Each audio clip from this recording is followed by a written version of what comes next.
vision has always been to provide the best of education in the best possible manner.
Hi, Anand. Thank you for having me over. Uh, so the school was started by my parents in 1990, and we've grown from one school back in 1990 to 5 different branches now. My role at the school currently is, we do manage most of the things since we are the director, oversee a lot of things, but at an individual level, I do see most of the admission processes and also overall management of different branches, and we do see all that.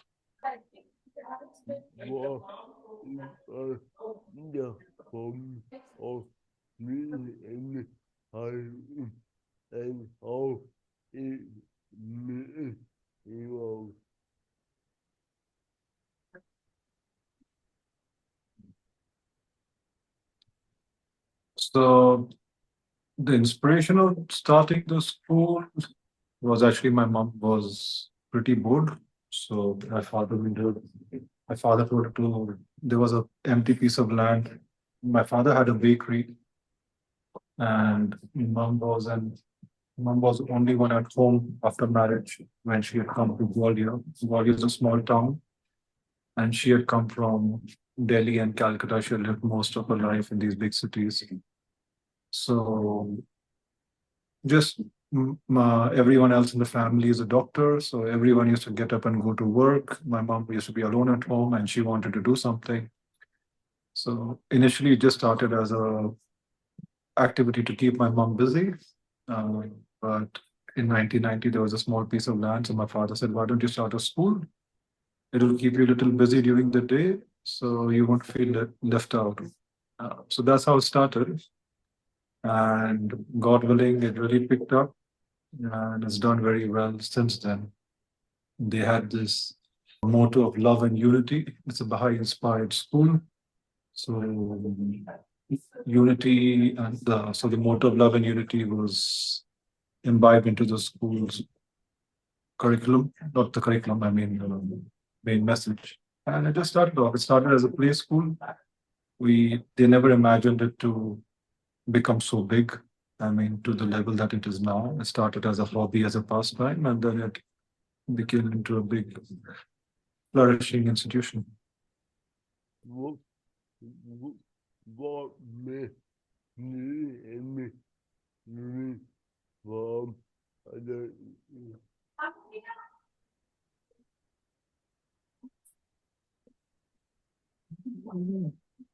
That's hard to answer. I mean, what makes it unique? It's just the faith that parents have had in the school over the years, which has really helped us achieve newer milestones every year. I mean, it's very cliche to say that, we worked hard and everything, but yes, that those are all part and parcel. I don't think any successful institution or business or anything can come out without hard work or anything. But uh, what is its uniqueness? I don't know. I think you have to ask the parents of the school who have so much faith in the school. They will be able to answer it better. Why they choose different angels over the other. I don't know what the uniqueness is. What are the goals and objectives of for the next 100 years? Objectives for the next 5 to 10 years.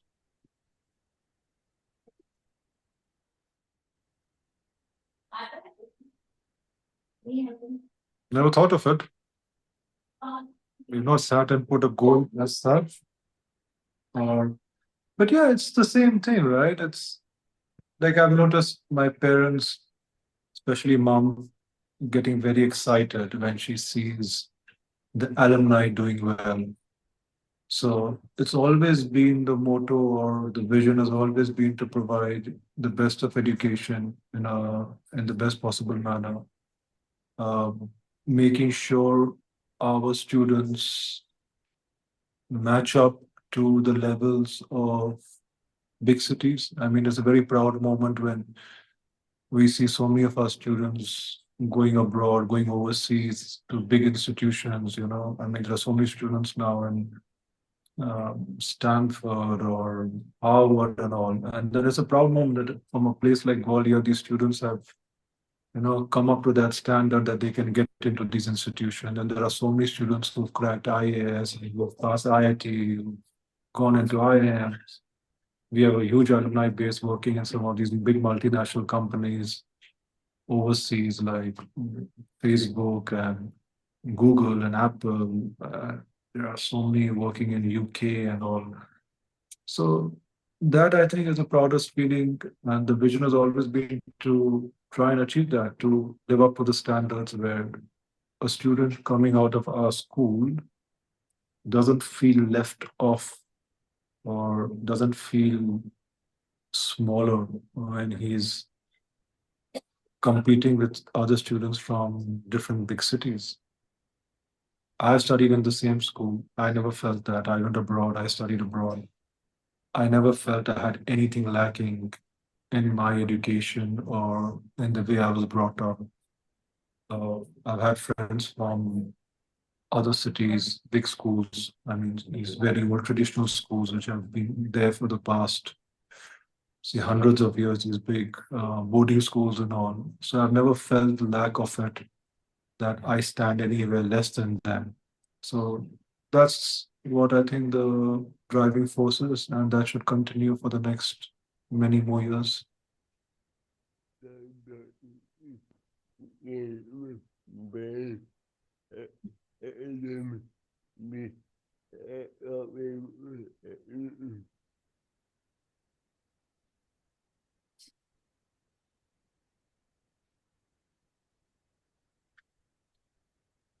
So being relevant, that's something which we've always tried to achieve. From the start, we've always made it a policy to adapt to changes. Like for a small example, we were the only school, the first school to start all these digital boards in our school, keeping up with times. We were one of the first institutions in Gwalior to start everything online with our curriculum, um, where we have these apps, the school apps. We have our own school apps, which is very beneficial for the parents, where they get all the messages and everything. So we've always tried to stay relevant with times, trying to adapt to the newer technologies that are available, the newer things that are available today. Uh, the traditional teaching methods are also there, but at the same time, whatever new things are coming in the education landscape, to try and adopt that, not to just say, oh, we are a traditional school and we don't do this. If it's beneficial for the child, we've always taken a step ahead, whether it is introducing tabs for students, whether it is introducing smart boards, whether it is introducing new school apps or whatever. So even going for competitions, different, like it started with these quality control circles that time, past 15 years, those like 15 years ago, they were very big. Then debating and all these MUN and all these things came up. So getting our students participating in that. So yeah, just whatever the new landscape, whatever the new in things we've always tried to adapt to it. I'm sure there are many things that we've missed in these past few years, but we always have had an open mind to adapt to changes, and that's something which we always do. How, how the support we live with them when of every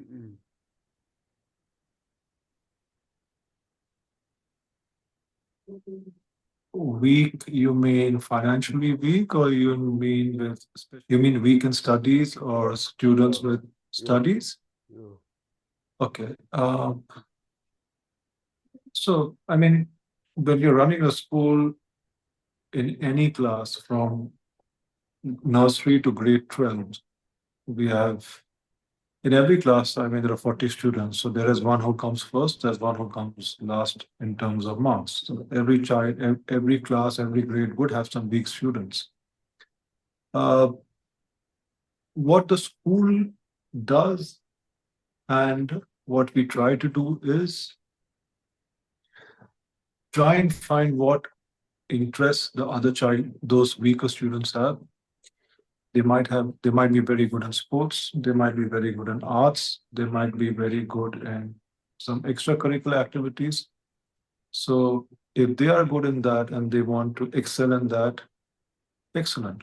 No, so I mean there are students in some classes who might be average in studies, but they excel in sports. So we don't stop them from playing sports and saying that, oh no, you only need to concentrate on your studies. We realize that every child is not cut off to join IIT or get into IIM. Every child who comes into our school will not and will not get 95 out of 100 in all subjects. So it's varying, and even the best of students, some have more inclination in certain subjects than they have in the others. So it's trying and opening trying and finding what the child is interested in and unlocking that potential in the child is what most of the teachers try and do. I wouldn't say we have 100% success ratio in that. I mean, I'm sure at a level there are some slippages also, but yeah, that's what we do, and I think that's what every school strives and does within their own limitations. We have extra classes, for example, if the child is really keen on academics, he's not being able to understand a particular subject, they can always go to the teachers in the zero periods and get their queries sorted out from that particular teacher of that particular subject. How, how do something that is system of India with other countries?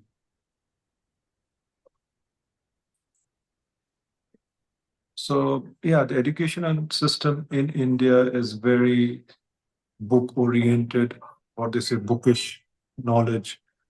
There's a lot of memorizing, there's a lot of emphasis on understanding very key aspects of each subject that you learn. There's not a lot of practical learning, which I feel is lacking in Indian curriculum. That's why I feel as Indians, when students study or go abroad, or when they see that they're very good workers, Indians turn out to be extremely smart and good workers, but they don't have that extra thinking, that open thinking, which you get when you do a lot of practical stuff, which you see abroad. There are a lot of hands-on learning, and all that is something that is still lacking in Indian curriculum, which we're seeing a change. I mean, from the past few years, you're seeing a slight change, a slight shift towards more hands-on learning and everything. So I hope in the next coming years that trend changes a bit, but I still feel we are way off on those parameters. But then where we lag in practical learning, where on those skills we make up on the other side also. So kids turn out very smart, but what they know, what they have to learn, but they don't have that thinking of to think outside the box. You know, we generally don't develop that skill of a child so much in India, where a child has that free hand to just wander around and think and come up with different ideas. It's like you need to study this, you need to learn this, you need to memorize this, and this is what you need to answer. And I mean, even in the system, when you see, I mean, if a child is questioning the teacher a lot, we generally don't tend to appreciate that as a system also. So the teachers also sometimes get a bit annoyed when a child is questioning the teacher a lot. So these things will change, I think, in the future. Let's see, hopefully.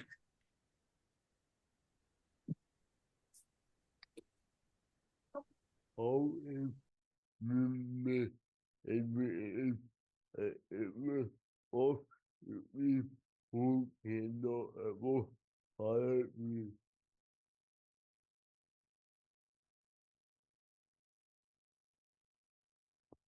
So the government of India in 2014, they came up with a new enactment called the Right to Education Act, where they've reserved 25% of the seats of every school for the economically disabled or certain castes.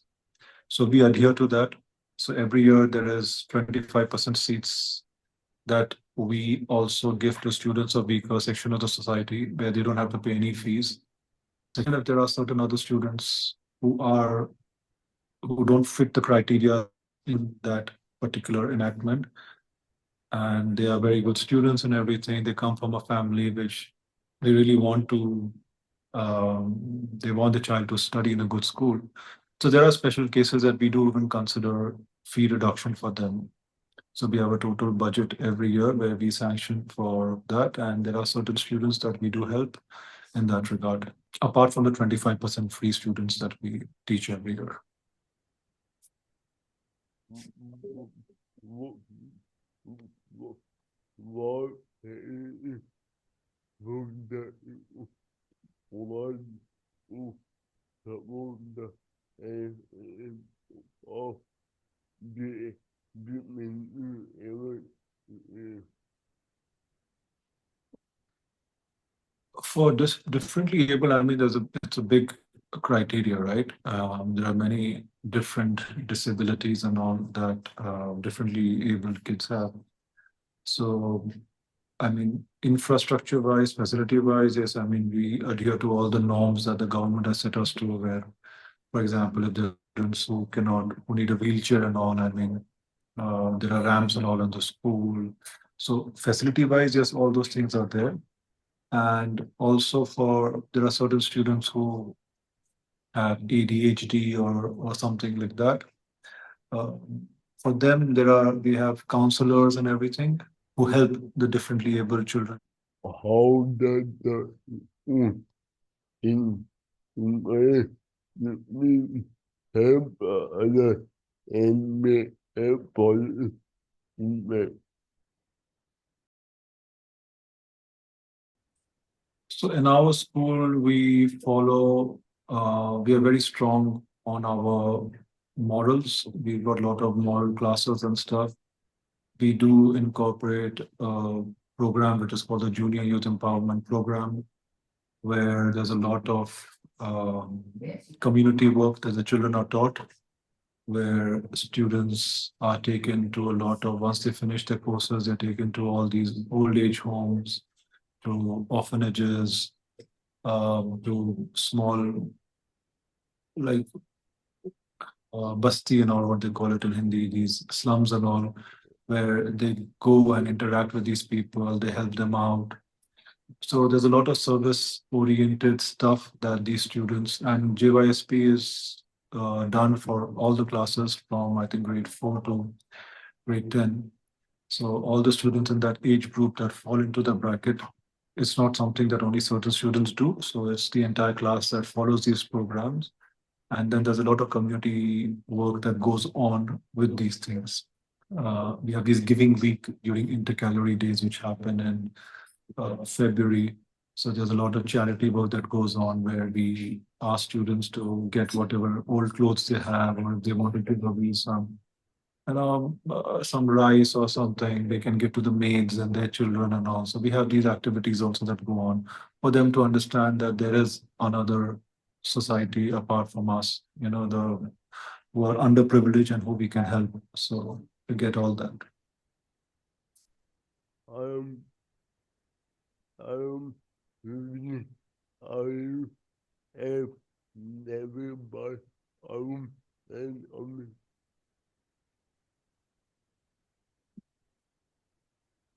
would like to say what it means in it maybe like uh,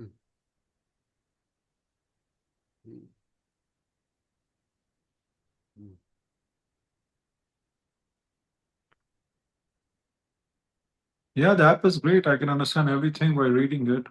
I've interacted with you earlier also. So yeah, kudos to Arun and Amit for making this wonderful app because it's perfect. It's really, really interesting how it gives perfect subtitles and makes life really easy.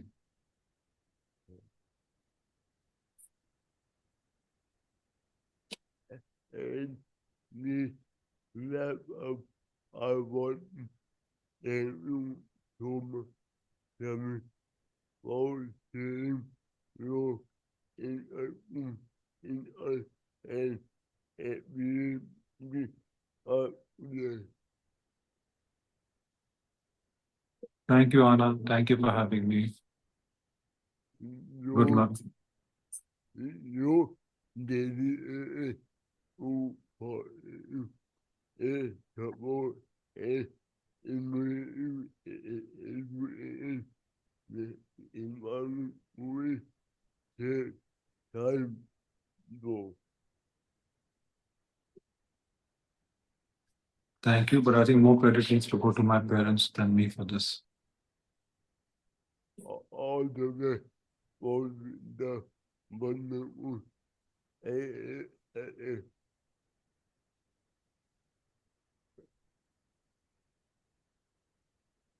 Thank you. Thank you so much. And all the best for your talk show also.